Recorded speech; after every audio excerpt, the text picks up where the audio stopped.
What if failure was actually something that we should build into our pursuit? What if we should be chasing failure? What if failure was actually the goal? What if aiming for failure guaranteed success? We're all terrified of failure, and so should we be. What's interesting is if you look at the human condition on an evolutionary timeline, right? Like humanity's existed for many hundreds of thousands of years. Failure used to equate to instant and painful death. And that's, I think it's true for 99% of the human existence. So prior to strong established civilization, any failure to capture food, failure to secure shelter, failure to protect yourself from other people or wild meant you died. It meant you didn't eat. It meant you froze to death. It meant you were left outside the city gates, whatever it was. And that's built into us. It's built into the fabric of our thinking. It's built into the way that we emote and think and every visceral reaction you've ever had. Failure is a horrifying occurrence to a small mammal without hair, claws, and teeth, right? Like it would make sense that we're built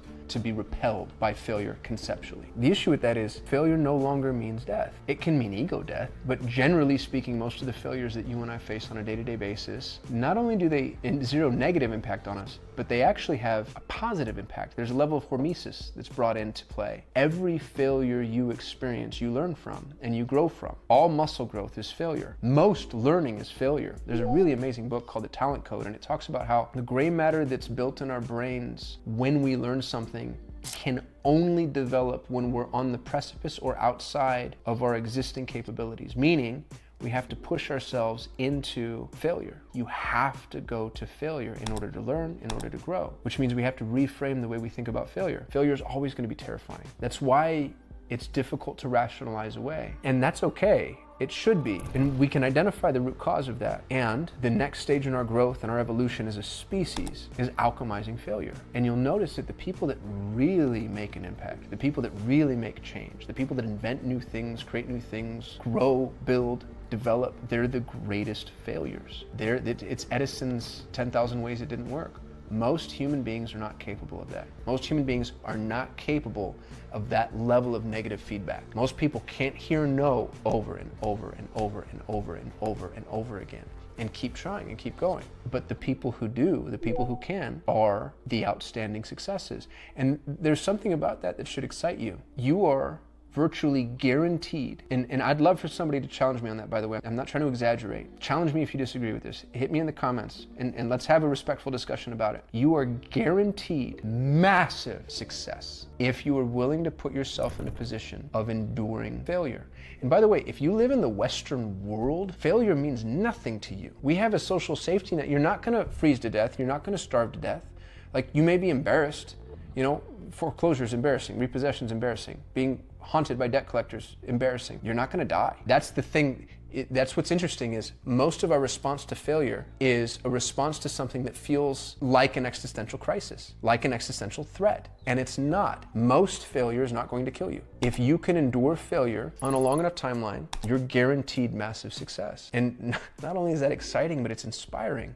Now, here's the key, and this is what I would ask of you. There's a difference between what I would term failure and what I would term true failure. Failure, sterilized as a concept, is just wherever you chose to stop. Yeah, I tried to learn the piano and I couldn't do it, I failed. True failure is when you find the limits of your capabilities. It's when I ran so far that my legs broke and I could not run any further, right? Like, I went as far and as fast as I was physically capable of going. And the reason I bring that up, the reason I make that distinction is our goal in life, I believe, should be to pursue something like true failure along whatever category we feel the most worthy. And so I'll say that a little less obnoxiously. You know, I'd save the dolphins or the rainforest or, orphans. Like, whatever it is, generally speaking, every human being I've ever met that's achieved freedom has instantly turned to a purpose-driven endeavor. And that purpose-driven endeavor is something that's bigger than them.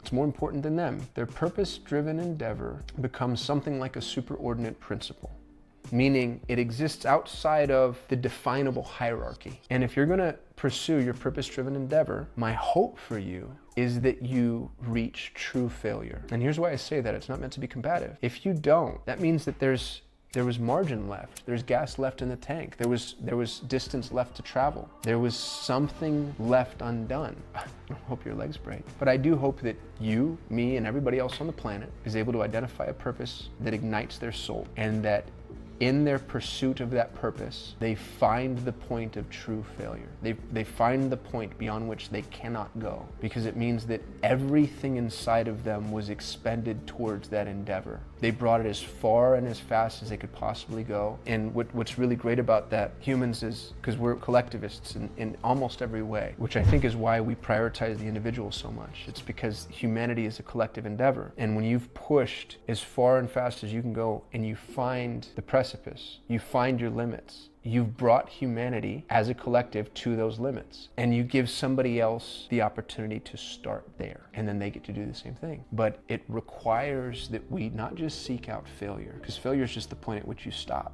It requires that you seek out true failure, and true failure is the point at which you are no longer capable of continuing. And that feels like the worthiest of all human endeavors. It feels like the worthiest of all human endeavors to find the limit of our existence, of our capability. There's this really amazing quote.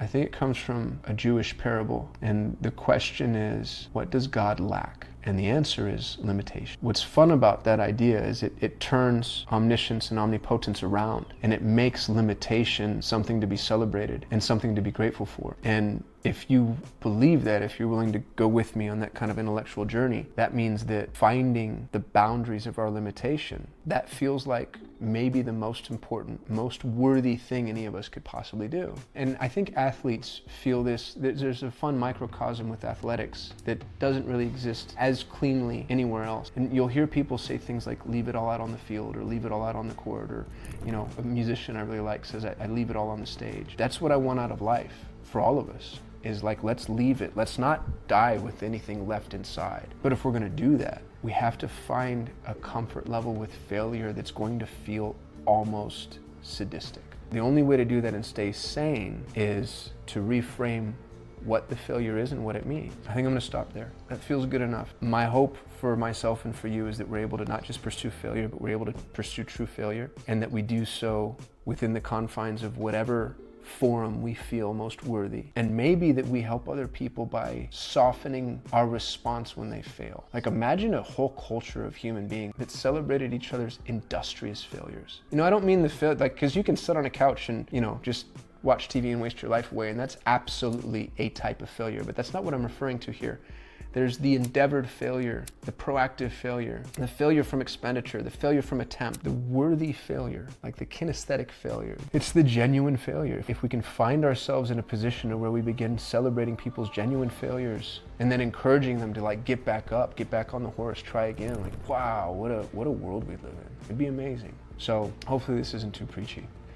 Maybe y'all can let me know. I'd love the opportunity to calibrate on the content that I'm creating. If you're willing, hit me in the comments and give me a little guidance as to how well this landed, and if you want to see more of this or less of this from a philosophical perspective. But I appreciate your time and attention if you watched up into this point, and I'll see you in the next video.